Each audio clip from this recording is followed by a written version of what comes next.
Hello everyone. आज हम लोग सिलोजिज्म का पार्ट थर्ड करने वाले हैं। ठीक है, आज भी बहुत इंपॉर्टेंट कंसेप्ट होगा। आज एक क्वेश्चंस कराऊंगा, उसके बाद इसमें आइदर और का केस होगा। ओके, तो चलिए देखते हैं हम लोग क्वेश्चन। ये रहा आपका क्वेश्चन। ठीक है, ये टाइम बचाने के लिए मैंने क्वेश्चन दिए हैं, ध्यान से समझिएगा चीज़ों को। यहाँ पे देखिए क्या लिखा हुआ है, no P are Q. P का कनेक्शन किससे नहीं है? क्यू से नहीं है। ओके, अब देखिए P का कनेक्शन Q से नहीं है और यहाँ पे क्या लिखा है, सम क्यू आर जेड और सम पी आर जेड। मतलब P और Q दोनों का पार्ट किस में होना चाहिए? सॉरी, P और Q दोनों का पार्ट किस में होना चाहिए? Z में। तो ये डायग्राम मेरा बनेगा। क्लियर है सबको?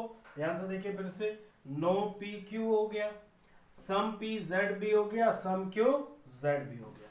अब इस डायग्राम को पहले ध्यान से समझिए, ठीक है, क्योंकि ये डायग्राम अगर नहीं समझ में आए तो फिर बहुत प्रॉब्लम है। डायग्राम में क्या है कि P और Q का कोई कनेक्शन नहीं है। ओके, दोनों दुश्मन है। ओके, नेक्स्ट, P जो है Z से भी कनेक्टेड है और Z जो है वो Q से भी कनेक्ट।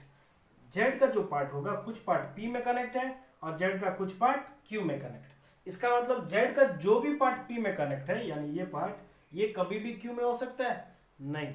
Z का जो भी पार्ट Q में है वो कभी P में हो सकता है? कोई चांस नहीं है। इसी से सारा क्वेश्चन बनकर तैयार होगा। ध्यान रखिएगा, ऑल जेड कभी भी नहीं हो सकता क्योंकि इसके दुश्मन के पास यहां बैठा हुआ है। ऑल जेड कभी भी क्यों नहीं हो सकता क्योंकि इसके दुश्मन के पास जेड बैठा हुआ है कुछ। यानी सारा जेड कभी भी पी नहीं हो सकता, सारा जेड कभी भी क्यों नहीं हो सकता। ओके, नेक्स्ट, क्या सारा पी जेड हो सकता है? बिल्कुल हो सकता है, अगर हम जेड को थोड़ा बड़ा कर दें। ओके, अब हम लोग ऐसे कर सकते हैं कि जेड को थोड़ा खिला पिला कर भाई बड़ा कर दिया जाए। तो जैसे ही बड़ा कर दिया जाए तो z मेरा ऐसे पहुंच सकता है। इसका मतलब सारा p z के अंदर पॉसिबल है, 100% श्योर नहीं है। नेक्स्ट, क्या सारा q z के अंदर पॉसिबल है? बिल्कुल पॉसिबल है। यहाँ पर इधर वाला पार्ट तो वही रह गया, बस यहाँ पे क्या करेंगे, इसको थोड़ा सा बड़ा कर दें। जैसे ही z को थोड़ा बड़ा कर दिया जाएगा, ठीक है, तो सारा q z के अंदर पॉसिबल होगा। क्लियर है? फिर से सुनिए, सारा z भी नहीं हो सकता, सारा z क्यों नहीं हो सकता, सारा पी जेड हो सकता है, सारा क्यू जेड हो सकता है। ठीक, आप ये वीडियो को पॉज करके 2-3 बार इस डायग्राम को देख सकते हैं। डन? ठीक, अब देखिए हम लोग क्वेश्चंस करते हैं। ऑल जेड आर पी, क्या सारा जेड उठकर पी के अंदर हो सकता है? अभी मैंने बताया सारा जेड कभी पी नहीं हो सकता क्योंकि पी का दुश्मन क्यू है और दुश्मन के पास ये फंसा हुआ है, तो सारा जेड पी कभी नहीं हो सकता है। Okay, next, all Q R Z, सारा क्यू जेड के अंदर हो सकता है? तो जेड को थोड़ा सा हम बड़ा कर सकते हैं, इसका मतलब सारा क्यू जेड के अंदर पॉसिबल है, बट दिख तो नहीं रहा है ना, यानी 100% श्योर नहीं है। तो इसको क्या करें? Question mark. अब देखिए ये क्वेश्चन को क्यों लिखा था, क्योंकि इसमें कुछ चीजें हैं नई, आपको दिखेंगे। कैन नेवर बी दिख रहा है? अब देखिएगा कैन नेवर बी को कैसे डील करते हैं। हम लोग लास्ट क्लास में बात किए थे कि जब भी सिंपल सा कंक्लूजन हो तो कैसे बनाना चाहिए, वो तो क्लियर है सबको।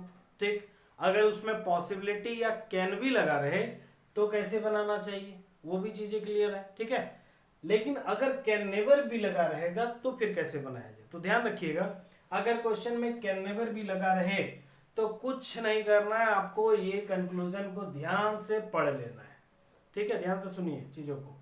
All Z can never be Q, मतलब क्या हुआ कि सारा जेड कभी भी क्या नहीं हो सकता? क्यू नहीं हो सकता। ओके, अब जरा ध्यान से देख के बताइए, क्या सारा जेड क्यू के अंदर हो सकता है? नहीं हो सकता है। और ये भी क्या बोल रहा है कि सारा जेड क्यू नहीं हो सकता है, यानी ये बिल्कुल सही बोल रहा है। क्लियर है सबको? Next, all P can never be Z, इसका मतलब क्या हुआ कि सारा P कभी भी क्या नहीं हो सकता? Z नहीं हो सकता है। अब बताइए तो क्या सारा P कभी भी Z हो सकता है या नहीं? बिल्कुल हो सकता है, लेकिन ऐसे हो सकता है Z, तो सारा P Z हो सकता है, बट यहाँ पे क्या बोल रहा है, नहीं कभी नहीं हो सकता है। तो सही बोला या गलत बोला? बिल्कुल ही गलत बोला। क्लियर है? Next, all P can never be Q, सारा P Q नहीं हो सकता। बताइए तो सारा पी क्यू कभी हो सकता है? कोई चांस नहीं है। तो ये सही बोला या गलत बोला है? बिल्कुल सही बोला गया। समझ में आया सबको? ठीक है, तो यही है can never be. Can never be को कैसे डील करते हैं, कुछ नहीं करना उसको, बस सिंपली आप पढ़ लीजिए, आपका काम हो जाएगा। ठीक है, तो ये था मेरा क्वेश्चन नंबर 5 आई थिंक। अब नेक्स्ट हम लोग कंसेप्ट बात करते हैं। कुछ लोगों को डाउट है कि सर ये क्वेश्चन मार्क में क्या किया जाए। ठीक है, तो देखिए क्वेश्चन मार्क में क्या किया जाए उस पर बात कर रहे हैं। उससे पहले एक स्टेटमेंट लिखा जा रहा है, some P are Q, some Q R Z. Okay, एक और लिख दिया जाए, सम जेड आर के। डन। तो some P Q, some Q Z, सम जेड के, ये लिख दिया गया। इसके बाद कंक्लूजन लिखा हुआ है, some Z R Q and second लिखा हुआ है नो के आर पी। ठीक है, तो देखिए इसका हम लोग लास्ट क्लास में भी बात किए थे कि जब भी इस तरह का डायग्राम रहे तो इसे हम लोग कैसे सोचेंगे।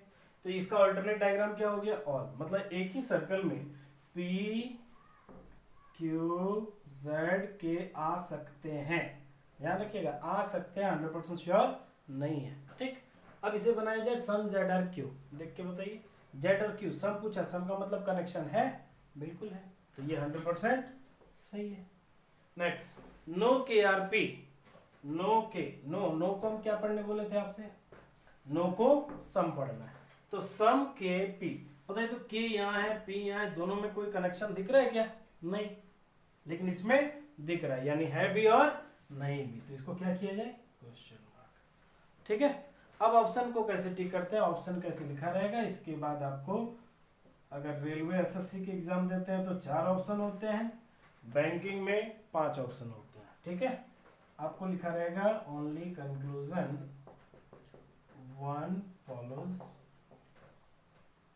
Only conclusion 2 follows, both 1 and 2 follows, either 1 or 2 follows, neither 1 nor 2 follows। Okay, तो यही 5 ऑप्शन लिखे रहेंगे। तो देखिए फॉलो करना मतलब कौन सा सही है, ये मैं बार बार बता रहा था। तो जब भी बोला जाएगा कि इसमें से फॉलो कौन कर रहा है, दोनों में बताइए तो सही कौन है, तो फर्स्ट वाला है। अब देखिए ये क्वेश्चन मार्क हो या गलत हो, कोई फर्क पड़ेगा नहीं, दोनों में सही कौन है, फर्स्ट वाला, तो कौन सा ऑप्शन टिक करेंगे, ओनली 1 कंक्लूजन फॉलो। ठीक, अगर मान लीजिए ये क्वेश्चन मार्क होता, ये सही होता, तो कौन सा होता, ओनली 2 फॉलो, या फिर ये गलत भी होता, ये सही होता, तो भी क्या होता, ओनली 2 फॉलो। क्लियर है। नेक्स्ट, अगर मान लीजिए दोनों में कोई भी सही नहीं होता तो क्या करते, नाइदर 1 नॉर 2, या फिर दोनों में एक गलत हो और एक क्वेश्चन मार्क हो तो भी नाइदर 1 नॉर 2, अगर दोनों क्वेश्चन मार्क हो तो भी नाइदर 1 नॉर 2, कोई सही नहीं है तो नाइदर 1 नॉर 2 करेंगे। ओके, अगर दोनों सही हो गया तो बोथ 1 एंड 2। क्लियर है, तो ये 4 ऑप्शन टिक करने में हमें प्रॉब्लम नहीं है। अब एक ऑप्शन आपका बच जाता है, कौन सा, आइदर और। ये आइदर और को कैसे समझेंगे, क्या होता है, बस इस चीज को ध्यान से समझ जाएंगे, सारा काम हो जाएगा। क्लियर है सबको। ठीक है, तो देखिए आइदर और का मतलब क्या होता है, या तो ये या तो ये। तो या तो कब लगाते हैं, जब हमें कोई भी चीज़ 100% श्योर अगर हम लोग ना रहे तो हम लोग बोलते हैं या आइदर, तभी हम लोग आइदर और करते हैं। ठीक है, अब इस चीज़ को कैसे समझा जाए वो आपको मैं बता रहा हूँ। ठीक है, तो इसका आंसर क्या होगा फिलहाल, तो ओनली 1 फॉलोस। ठीक है, वो मैं आइदर और करने के लिए इतना कुछ लिख दिया हूँ। ठीक है, तो नेक्स्ट कंसेप्ट हम लोग करते हैं आइदर और का।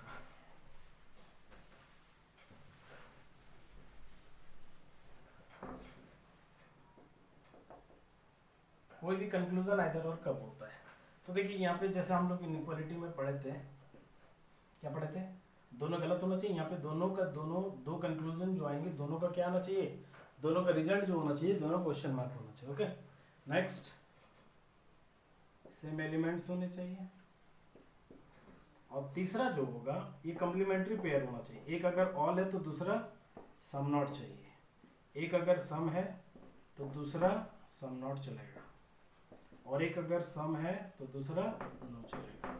ये 3 कॉम्प्लीमेंट्री पेयर होते हैं, तीनों में कोई भी एक मिल जाए इन तीनों में। ठीक है, ये तो मिलना ही चाहिए, कंपलसरी है, फर्स्ट कंडीशन, सेकंड कंडीशन और थर्ड कंडीशन में ये तीनों में कोई भी एक पेयर मिलना चाहिए। ठीक है, यहाँ पे एक चीज ध्यान रखिएगा कि ऑल और सम नॉट का जो केस होगा, इस केस में स्टार मार्क दे रहे हैं, यहाँ पे क्या होगा कि position of elements should be same. Elements का जो पोजीशन होगा वो सेम होना चाहिए, ठीक है। वो कैसे हम लोग समझेंगे, वो ध्यान से आप देखिएगा। यहाँ पर एक एग्जांपल मैं ले लेता हूँ। क्या लिखा गया statement, some P are Q, some Q R Z. Okay, first conclusion है some P are Z, second है नो पी आर जेड। पहले तो दोनों का रिजल्ट निकालना होगा, ठीक है। दोनों का रिजल्ट निकाला जाए तो सम पी जेड है नहीं, बट हो सकता है question mark.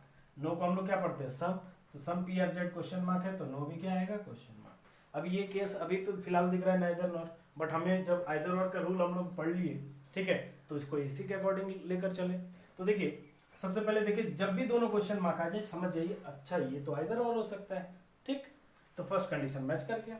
Second, same elements करने का मतलब क्या है, पी जेड है तो यहाँ भी क्या आना चाहिए, पी और जेड ही आना चाहिए। जेड भी चलेगा, डिपेंड करता है आगे का कंडीशन क्या है। तो ये दोनों क्लियर हो गया सबको। थर्ड, ये कौन सा है, टाइप क्या है सम, ये कौन सा है नो। तो सम के साथ कौन लगा हुआ है, नो का कॉम्प्लीमेंट्री पेयर है, तो सम के साथ नो चलता है, बिल्कुल चलता है। और इसके साथ कोई कंडीशन अलग से है नहीं है, तो ये एलिमेंट्स इधर उधर भी रहे कोई फर्क नहीं पड़ेगा, ये केस क्या बन जाएगा आइदर और। क्लियर है, ठीक है। Question number 2, all P are Z some P R not Z. तो ऑल पी जेड है नहीं, बट हो सकता है some P R not Z, some not को ऑल पढ़ते हैं, all P Z question mark है, तो ये भी क्वेश्चन मार्क होगा, ठीक है। अब बताइए क्या दोनों क्वेश्चन मार्क है, यस। क्या दोनों के एलिमेंट सेम है, हाँ बिल्कुल है, ठीक है। पी जेड, ये कौन सा टाइप है ऑल, और ये कौन सा टाइप है सम नॉट। तो ऑल के साथ सम नॉट होता है, ऑल के साथ बिल्कुल सम नॉट होता है। लेकिन यहाँ पे एक चीज ध्यान रखना है कि position of element should be same, ठीक है। पोजीशन मतलब पी जेड है तो यहाँ भी क्या आना चाहिए पी जेड, है या नहीं, बिल्कुल है। अगर ये जेड पी होता तो इधर और होता, कोई चांस नहीं है, ठीक है। ये पी हो गया और ये क्या हो जाएगा जेड, तो ये भी केस क्या बन गया आइदर और। डन। नेक्स्ट, अगर लिखा हुआ है some P are Q, some P are Z and second one some Z are not P, दोनों क्वेश्चन मार्क है, ठीक है। अब देखिए दोनों क्वेश्चन मार्क हो गए, इसमें एलिमेंट्स पी जेड है, इसमें भी पी जेड है, सेम एलिमेंट हो गया।